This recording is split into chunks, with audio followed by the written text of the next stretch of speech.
What's up, ladies and gentlemen, and welcome to this POV review by Autobahn. My name is Max, and today we've got another viewer's car. This is Rinus, his 1997 Honda Prelude, and it is the 2.0i, which is the base model with 133 horsepower, and it is the most fun I've had in the car in a long time. Like with most Hondas, this thing is amazing. Today I'm going to show you around it. We'll talk a bit about the Prelude, about the 5th generation, which this is, about the different engines, and then we'll take it for a drive towards the Autobahn for an Autobahn blast. Now, the challenge of today is to break that 200 km/h mark, because the official top speed claimed by Honda in 1996 was 201 km/h. So, I mean, 26 years later, let's find out if that is still the case. So, the 5th generation, as I said, introduced 1996, ran to 2001. This is the last generation of the Prelude. They stopped making them after this. It was replaced by the 4th generation Integra, basically, and it's quite a weird car. It's a front-wheel drive, front-engined coupe, a little bit sporty, but also like a little bit of a GT character. It features independent suspension all round, so it's got double wishbones front and rear, which is just absolutely amazing, and you really feel that. The handling, the suppleness is just beautiful. And with this generation, they also introduced the square body again. So the 4th generation was not a big success, and they sort of went back to the 3rd generation Prelude with this more square boxy styling. The 4th generation didn't really do well, and the 3rd generation did do well, so they thought, okay, let's go back to what worked, and that is square boxy design. So there are 3 mods on this car that Rinus has done. So we've got these yellow fog lights, which I think looks super cool. We've got these Japan racing wheels, and then we have this SRS exhaust. Very nice, classic Honda exhaust. Rinus also ordered an exhaust manifold for this car, but it's not on there yet. It's going on very soon. And that is basically it. Rinus said that there are no mods available for this 2-liter, not even an inlet manifold or stuff like that, because this is a model that was only sold in Europe. And well, if you want to mod your Honda, you need a model that is, you know, also available in Japan or the USA, or both, preferably. So this is the base 2-liter. Now we do have these Japan racing wheels. These are 17-inch wheels with a 205 section tire, Viking ProTech new gen tires, and as standard it came on 15-inch, I think. Brakes behind that, really stock, not great of course, but you don't need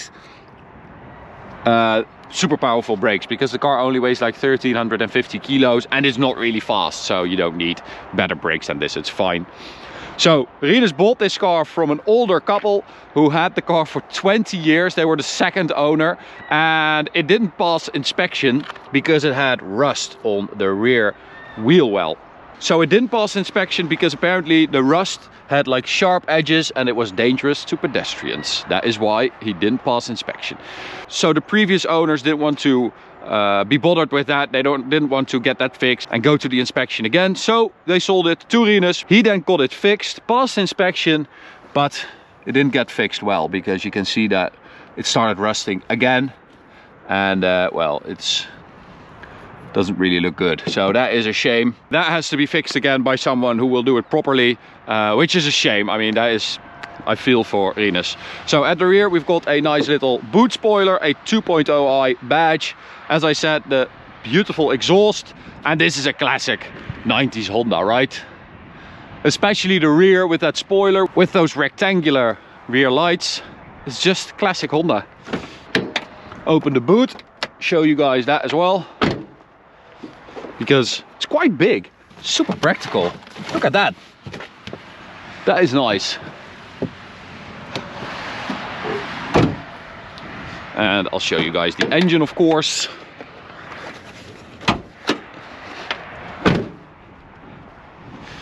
Which is, as the name suggests, oh, there we go. Oh, wow, a 2-liter. This is a fucking heavy bonnet. Martijn told me it was made of granite. He wasn't kidding. That is super heavy. Why is that so heavy? That also kind of explains the weight distribution of, I think it's like 63 at the front, 37% at the rear. Well, that's mainly that bonnet. Anyway, we've got the 2-liter engine here, F20A4.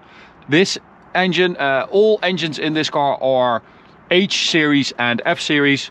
Now, I found a really helpful overview of all the different versions of this car, because there are a lot of them. There are versions that are solely for Japan, like the Type S, which is the most powerful version, with the 2.2 liter H22A2 engine with 220 horsepower. That is the most powerful version. But you also had versions that were solely for Europe, like this one, or for Canada and the US, or for Australia. So there are so many different versions, and all of them are indicated by the BB code. So they continued the BB indication from the last generation, and this generation Prelude is BB5 to BB9, and this is a BB9 with this engine. There are a couple of very cool things on this car, and one of them being that independent suspension all round. But another thing is that in the 3rd generation of this car, so that was in 1987, Honda introduced 4-wheel steering, and that was a world first on passenger cars, on mass-produced passenger cars, 4-wheel steering. And that was also available on some versions of this 5th generation. You can see that in the overview as well. Some are only available with 4-wheel steering, some are available with both, some aren't available. This car was not available with 4-wheel steering, but it is a very, very cool feature. Another thing available on the Prelude 5th generation was the ATTS system, active torque transfer system, which is basically a torque vectoring differential on the front axle, and apparently it didn't really help. So they introduced that to battle understeer, because you have a lot of weight on the front wheels and the drive at the front wheels, of course. So yeah, they tried to cope with that understeer, but apparently it didn't really work. But that is the ATTS version. But it's an amazing little engine, 16 valve 2-liter, 133 horsepower, 180 newton meters of torque, and it did 9.2 seconds to 100 and a top speed of 201, which I honestly feel like that is quite good performance, relatively speaking. You know, for 133 horsepower, that's not bad. So, interior, very nice and basic. Rina said that this car basically has no optional extras on it, so almost all of them have like a sunroof. This car doesn't have that. We've got a manual transmission. We have an airbag right there and an airbag right there, and I think that's it. And well, it's just very basic, but I quite like it. Seating position is not even that bad. These seats, little seats, but you sit nice and low. Yeah, I quite like it. I think, you know, the steering wheel should be a bit further towards me, and I think that is basically the only thing that would really improve the driving position. But it's quite nice. The fact that you sit nice and low just helps so much. And then the dash like curves away from you. It's quite a nice car. I really, really like it. So let's start it up. Nice little burble from that exhaust. Sounds like a Honda to me. So apparently Prelude, you know, it's like a musical thing, and Toyota initially coined this name, copyrighted it basically, trademarked it I should say, and they gave it to Honda because Honda at the time was making a lot of models with like musical names, like the Honda Jazz and the Honda Accord and the Quintet, something like that, and the Prelude. Cool, right? Sounds nice and low.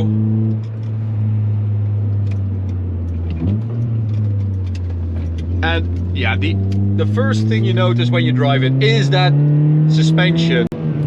The steering is nicely weighted, but the car just feels so supple.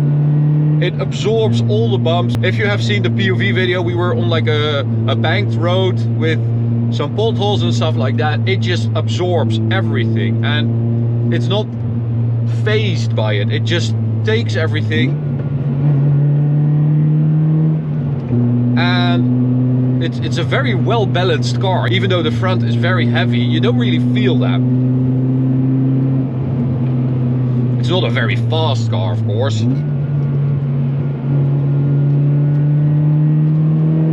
But it handles really, really well, and that was quite a big surprise, to be honest. I mean, I know that all Hondas kind of drive nicely, they handle well, but this is next level. Okay, so 0 to 100, 9.2. Oh, we're not going to make that. Okay. Let's find out. Come on! No, no way.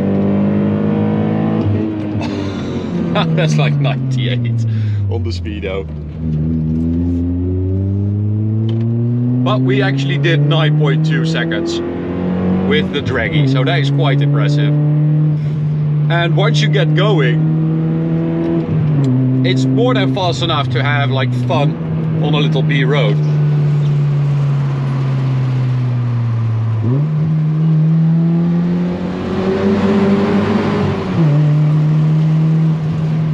I think it's actually louder in here than it is outside. Oh, that is so lovely. You just turn it into the corner and it just goes. It's amazing. What an amazing car.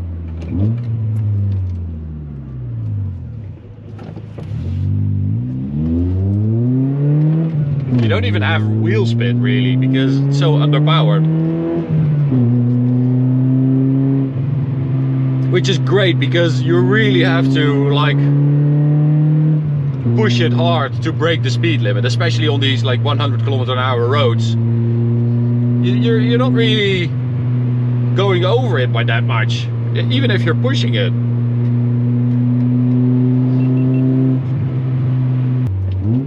So we've got a 5-speed manual, and of course, Honda being Honda, it is a very nice gearbox. It has it's just a satisfying shift. It's not as tight as, you know, current gearboxes or like S2000 gearboxes, but it's not bad. Oh, a little understeer there. That's more tire than car, I think. So full throttle.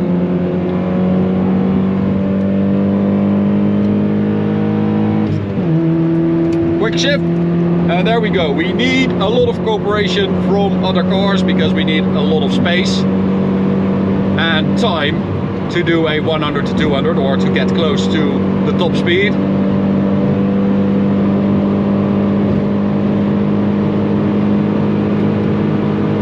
But apparently these engines are virtually indestructible. A naturally aspirated 2-liter with 133 horsepower. I mean, of course it is. There we go.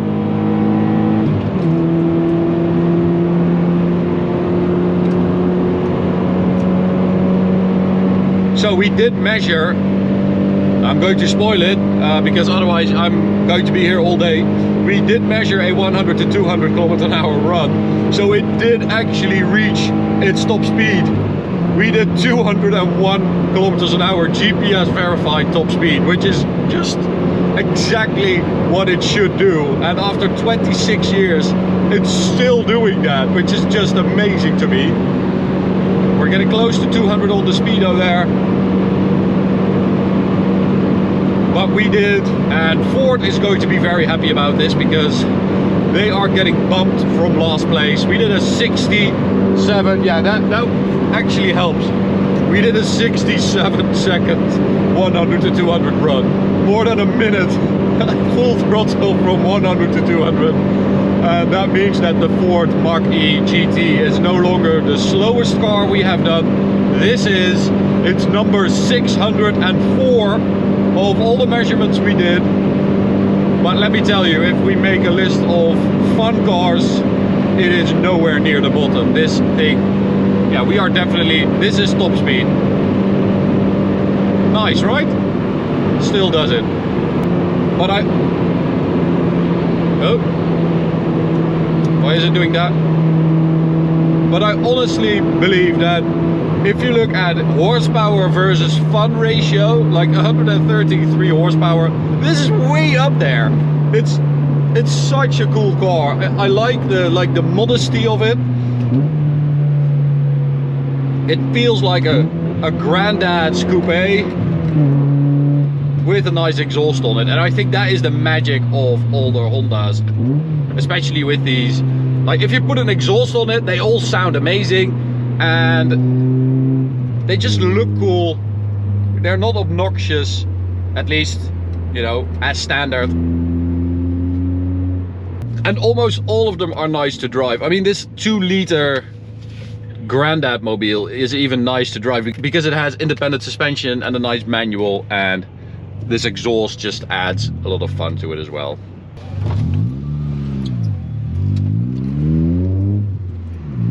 And it's doing absolutely fine. I mean, that was a long time full throttle.